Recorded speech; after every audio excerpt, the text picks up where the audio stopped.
आप सभी लोग? आई होप सभी लोग अच्छे होंगे, मस्त होंगे, है ना। तो पिछले क्लास में मैंने बहुत सारे टॉपिक पढ़ा दिए हैं। Wires law, Wheatstone bridge, meter bridge, है ना, जॉब्स लॉ, है ना।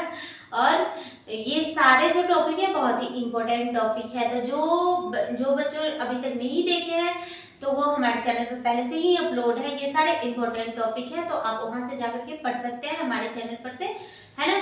तो वहाँ पहले से ही ये सारे टॉपिक इंपॉर्टेंट टॉपिक का वीडियो अपलोड है, तो आप वहाँ से पढ़ सकते हैं, है ना। और एग्जाम में अच्छे से अच्छे तैयारी कर सकते हैं, है ना। तो आज का टॉपिक है हमारा बायोस वर्ड्स का अनुप्रयोग, है ना, यूज। बायोस वर्ड्स का अनुप्रयोग, है ना। बायोस वर्ड्स का जो नियम था उसका अब अनुप्रयोग हम कहाँ कहाँ करते हैं, है ना। तो बायोस वर्ड्स की से तो हम चुंबकीय क्षेत्र की प्रबलता का मान निकाल देते हैं, ना। तो बायोस वर्ड्स का नियम का अनुप्रयोग में पढ़ेंगे आज। किसी वृत्ताकार कुंडली के केंद्र में चुंबकीय क्षेत्र की प्रबलता का मान निकालना, है। बायोस वर्ड्स का पहला अनुप्रयोग क्या है? किसी वृत्ताकार कुंडली के केंद्र में चुंबकीय क्षेत्र की प्रबलता का मान निकालने में किया जाता है ना। बायोस वर्ड्स का जो अनुप्रयोग है, बहुत सारे अनुप्रयोग है। तो फर्स्ट अनुप्रयोग आज हम पढ़ेंगे कि किसी वृत्ताकार कुंडली के केंद्र में चुंबकीय क्षेत्र की प्रबलता का मान निकालना, है ना। तो आज का टॉपिक है बायोस वर्ड्स का अनुप्रयोग, है ना।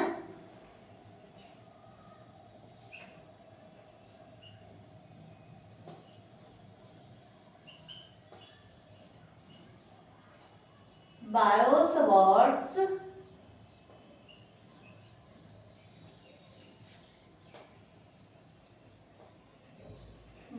वर्ड्स का अनुप्रयोग, है ना। आज का टॉपिक है बायोस वर्ड्स का अनुप्रयोग। तो बायोस वर्ड्स का पहला अनुप्रयोग क्या है? किसी वृत्ताकार कुंडली के केंद्र में चुंबकीय क्षेत्र की प्रबलता का मान निकालना, है ना। पहला अनुप्रयोग कहाँ? किसी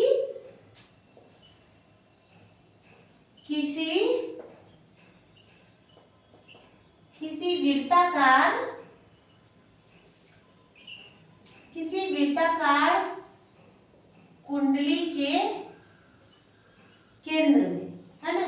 किसी वृत्ताकार कुंडली के केंद्र में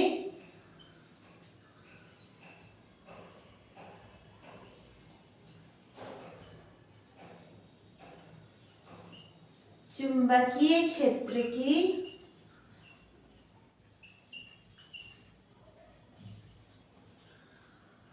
प्रबलता का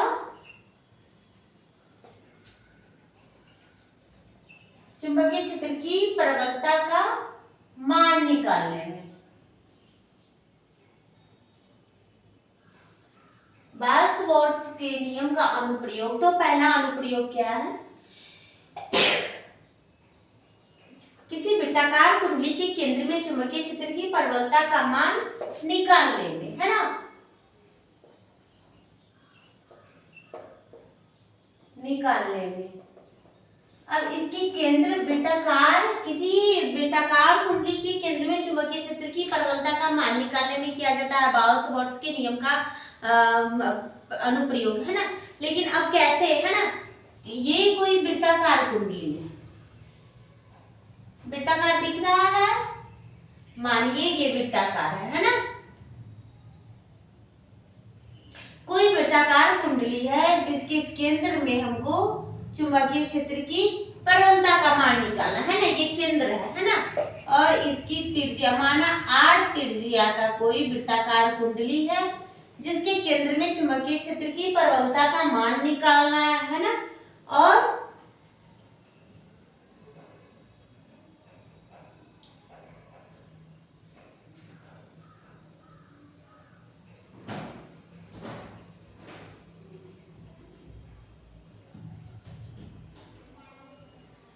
यहाँ कोई अल्पांश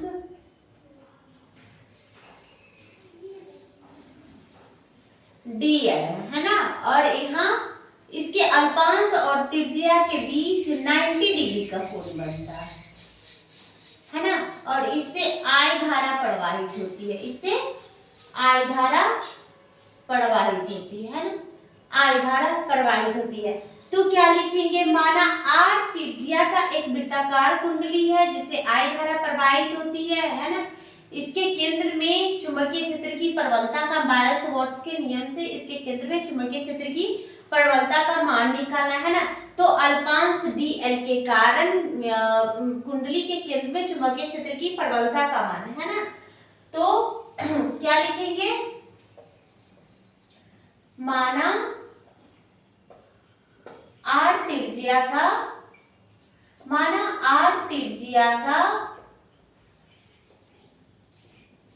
वृत्ताकार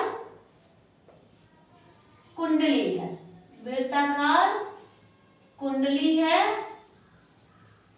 जिससे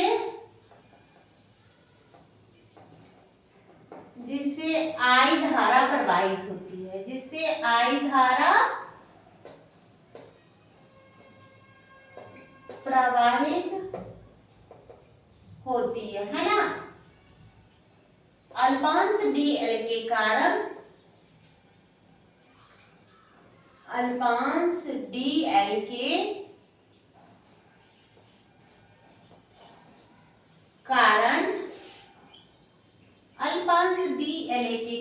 केंद्र में चुंबक क्षेत्र की प्रबलता का मान निकालना है ना। यहाँ अल्पांश dl के कारण केंद्र में चुंबकीय क्षेत्र की प्रबलता dv उत्पन्न होती है ना। तो क्या लिखेंगे, अल्पांश dl के कारण केंद्र में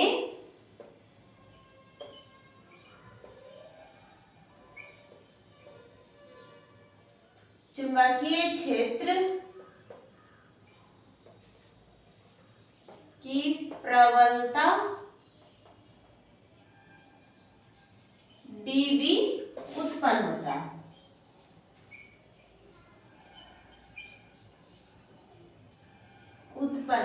ना। तो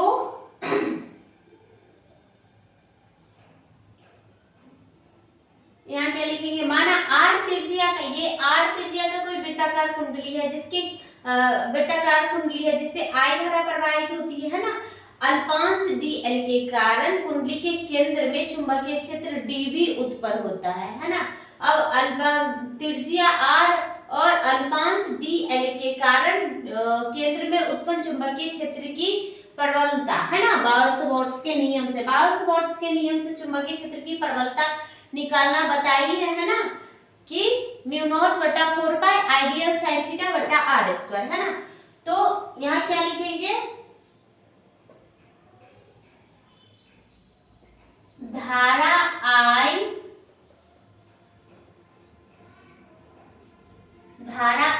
तथा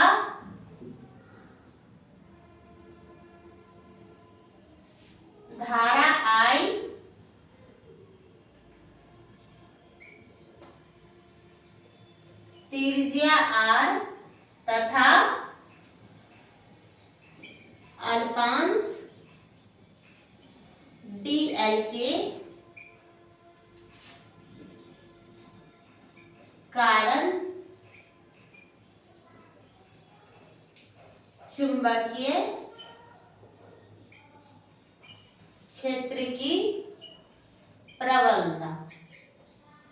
क्षेत्र की प्रबलता है ना। धारा I, त्रिज्या r और अल्पांश dl के कारण केंद्र में चुंबकीय क्षेत्र की प्रबलता है ना। तो केंद्र में चुंबकीय क्षेत्र की प्रबलता फ्रॉम बायो-सवार्ट्स लॉ है ना, बायो-सवार्ट्स के नियम से है ना, फ्रॉम बायो-सवार्ट्स लॉ है ना। तो बायो-सवार्ट्स के नियम से चुंबकीय क्षेत्र की प्रबलता का मान मैंने निकालना बताई है ना। क्या होता है, μ0/4π आइडियल sin θ/r² है ना। इसको समीकरण 1 मानेंगे है ना। तो बायो-सवार्ट्स का जो अनुप्रयोग है किसी वृत्ताकार कुंडली के केंद्र में चुंबकीय क्षेत्र की प्रबलता का मान निकालने में किया जाता है, ये फर्स्ट अनुप्रयोग है ना। तो कैसे हम वृत्ताकार कुंडली के केंद्र में चुंबकीय क्षेत्र की प्रबलता का मान निकालेंगे, माना r त्रिज्या का कोई वृत्ताकार कुंडली है जिससे I धारा प्रवाहित हो रही है ना, और अल्पांश डी एल के कारण केंद्र में चुंबकीय क्षेत्र डीवी उत्पन्न होता है ना। धारा I प्रवाहित होने के कारण अल्पांश डी एल के कारण केंद्र में चुंबकीय क्षेत्र की प्रबलता डीवी का मान बायोट-सवार्ट्स के नियम से डीवी इक्वल टू क्या होता है, म्यू नॉट 4 पाई आइडियल साइन थीटा बटा आर स्क्वायर। ये बायोट-सवार्ट्स का लॉ है, ये है ना, ये निकालना मैंने पिछली क्लास में बताई है, म्यू नॉट बटा 4 पाई आइडियल साइन थीटा बटा आर स्क्वायर, है ना। तो बायोट-सवार्ट्स के नियम से केंद्र में चुंबकीय क्षेत्र की प्रबलता म्यू नॉट बटा 4 पाई आइडियल साइन थीटा बटा आर स्क्वायर होता है ना। तो आई होप आप लोग यहाँ तक समझ गए होंगे, है ना। तो यहाँ तक आप लोग स्क्रीनशॉट कीजिए, फिर मैं आगे इसको सॉल्व करती हूँ, है ना।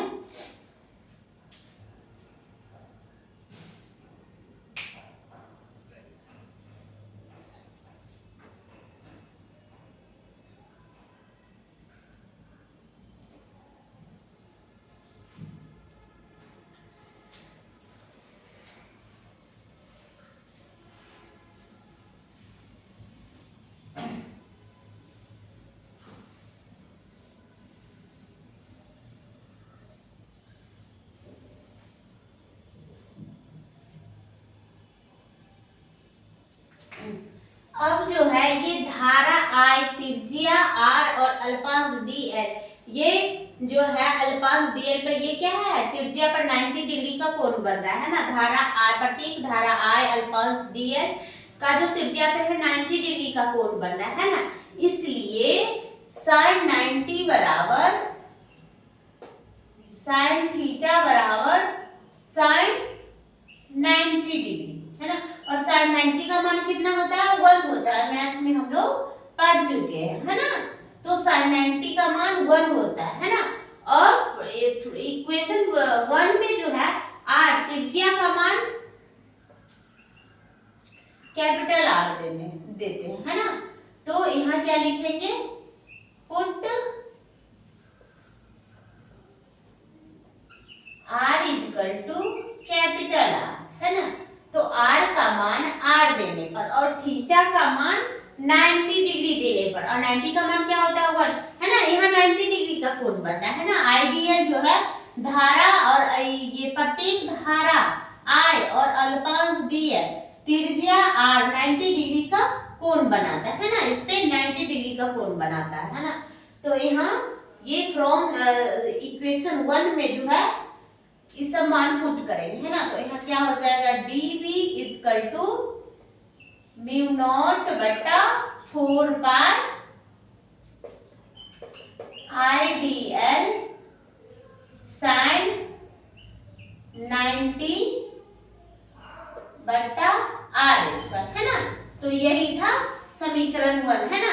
तो धारा और अल्पांश त्रिज्या ये जो है 90 डिग्री का कोण बनाता है ना।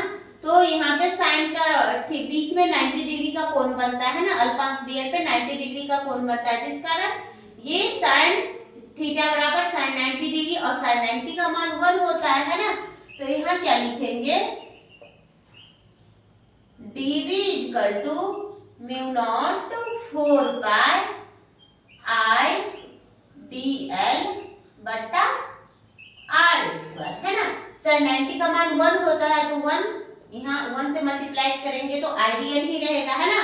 अब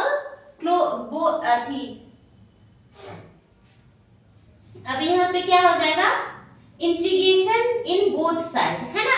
दोनों साइड समाकलन करने पर, है ना, दोनों साइड समाकलन करने पर, इंटीग्रेशन इन बोथ साइड, दोनों ओर समाकलन करने पर,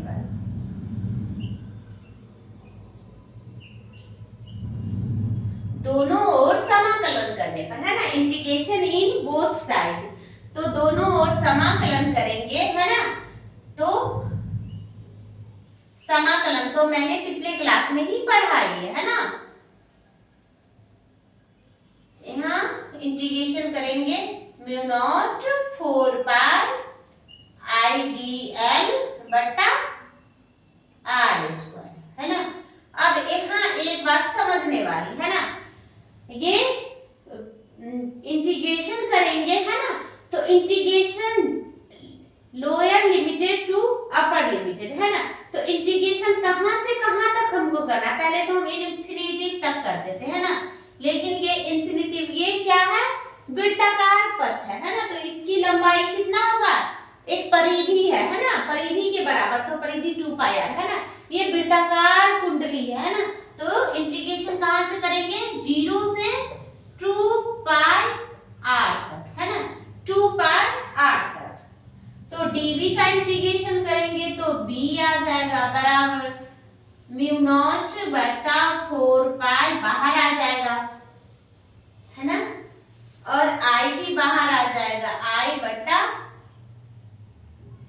आर स्क्वायर, और यहाँ क्या बच जाएगा, dl, है ना। dl का इंटीग्रेशन 0 से कहां तक, 2 पाई r तक, है ना, 2 पाई r तक। अब 2 पाई r तक इंटीग्रेशन है ना, इंटीग्रेशन कहां से, 0 से 2 पाई r तक।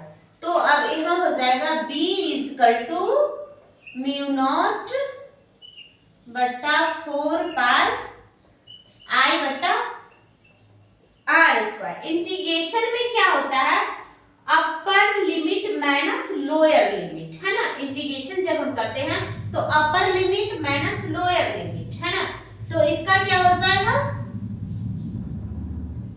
अपर लिमिट कितना है, 2 पाई r माइनस लोअर लिमिट 0, है ना।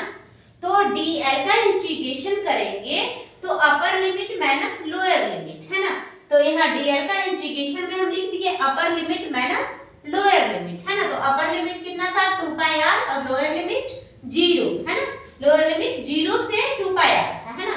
तो इंटीग्रेशन हटाते हैं तो upper limit minus lower limit 2 पाई r माइनस 0, है ना।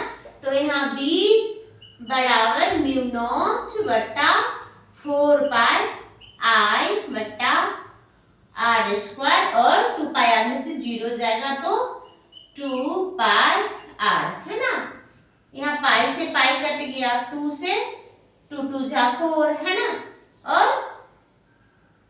यहाँ कैपिटल R था, है ना। वृत्त की जो परिधि थी कैपिटल R था, तो यहाँ कैपिटल R ही लिखेंगे, है ना, कैपिटल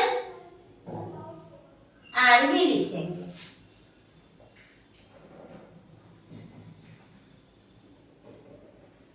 है ना। तो यहाँ 2 r है ना, R square, r into R, और यहाँ 1 r, तो 1 r से 1 r कट जाएगा, है ना। तो b बराबर क्या बच गया, mu naught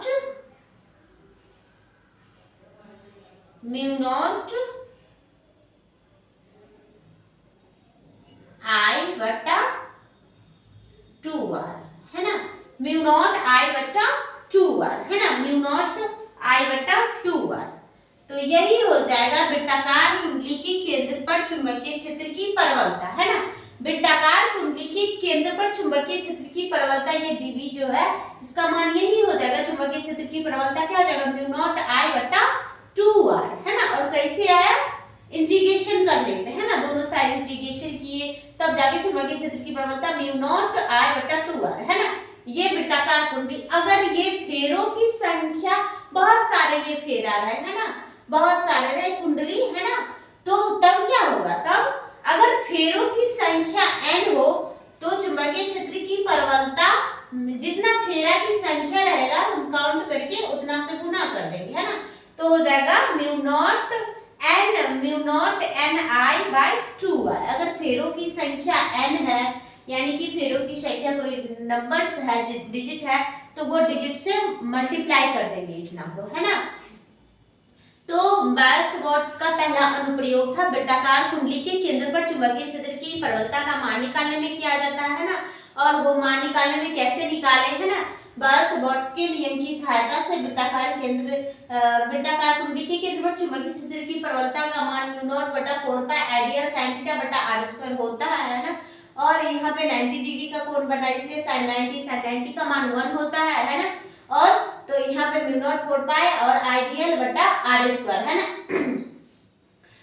integration in both side, दोनों साइड इंटीग्रेशन, दोनों साइड समाकलन करने पर, तो समाकलन कहाँ से करना था, ये जो वृत्ताकार दिख रहा है तो इसकी पूरी लंबाई कितना हो जाएगी 2 पाई आर, एक परिधि के बराबर होता है ना, तो 2 पाई आर, तो 0 से 2 पाई आर है ना, तो इसका इंटीग्रेशन करेंगे तो b ये सब बाहर आ जाएंगे, म्यू नॉट बटा 4 पाई आई और आर स्क्वायर बाहर आ जाएंगे है ना, तो ये सब बाहर आ गए, यहाँ पे dl बच गया, dl का इंटीग्रेशन करना था 0 से 2 पाई आर है ना, 2 पाई आर तक है ना, ये सब वृत्ताकार है इसलिए 2 पाई आर है ना, तो 0 से 2 पाई आर और dl का इंटीग्रेशन 0 से 2 पाई आर, तो dl का इंटीग्रेशन करने पर बाहर आता है म्यू नॉट बटा 4 पाई आई बटा आर स्क्वायर, ये यहाँ दिया हुआ वही है। अब dl का जो इंटीग्रेशन हम करेंगे 0 से 2 पाई आर तक, तो ये होता है कि इंटीग्रेशन को हटाने पे होता है कि अपर लिमिट माइनस लोअर लिमिट है ना,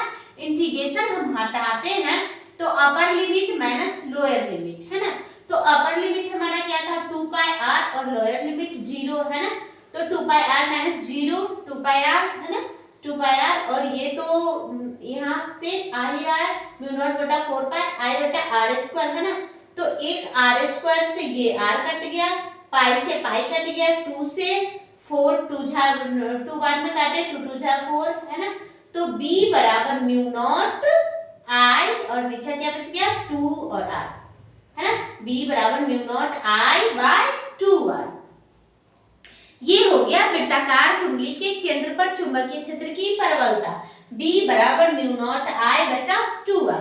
अगर फेरों की संख्या n हो, यानी कि फेरों की संख्या n हो, तो ये चुंबकीय क्षेत्र की परवलता म्यू नॉट n आई बटा 2r हो जाएगा है ना। तो ये भी क्वेश्चंस बहुत ही इंपॉर्टेंट क्वेश्चन है कि बायोट-सावर्ट्स का नियम को लिखे एवं उसके अनुप्रयोगों का वर्णन करें है ना। तो ये भी क्वेश्चन है बायोट-सावर्ट्स का नियम क्या है। बायोट-सावर्ट्स के नियम की सहायता से वृत्ताकार कुंडली के केंद्र पर चुंबकीय क्षेत्र की प्रबलता का मान निकालिए है ना। तो बायोट-सावर्ट्स का नियम क्या है, मैंने नियम बताई है वो लिखिएगा। फिर बायोट-सावर्ट्स के नियम की सहायता से वृत्ताकार कुंडली के केंद्र पर चुंबकीय क्षेत्र की प्रबलता का मान निकालिए, तो फिर ऐसे ही निकालना है ना। बायोट-सावर्ट्स के नियम से ही ये वृत्ताकार कुंडली के केंद्र पर चुंबकीय क्षेत्र की प्रबलता का मान। तो ये भी क्वेश्चंस बहुत ही इंपॉर्टेंट क्वेश्चन है ना। पहले ही मैंने बता दी है कि ये जो है आपका क्रैश कोर्स चल रहा है ना, तो इसमें आपको जो भी इंपॉर्टेंट क्वेश्चन है वही कराया जाएगा इसमें है ना। तो जिन बच्चों ने अभी तक हमारे चैनल से नहीं जुड़े हैं, अभी नए हैं हमारे चैनल पर, तो प्लीज सब्सक्राइब कर लीजिए ताकि हर वीडियो आप जरूर देखिएगा और समझिएगा, और समझ में आए, वीडियो अच्छा लगे तो लाइक करना नहीं भूलिएगा है ना। और ये भी क्वेश्चन अच्छा क्वेश्चन है, एग्जाम में आता है कि बायोट-सावर्ट्स के नियम को लिखे एवं उसकी सहायता से वृत्ताकार कुंडली के केंद्र पर चुंबकीय क्षेत्र की प्रबलता का मान निकालिए है ना। तो आपको इसी तरह निकालना पड़ेगा है ना। तो आज के लिए इतना ही, फिर मिलती हूँ आपसे नेक्स्ट वीडियो में, तब तक के लिए बाय बाय, टेक केयर।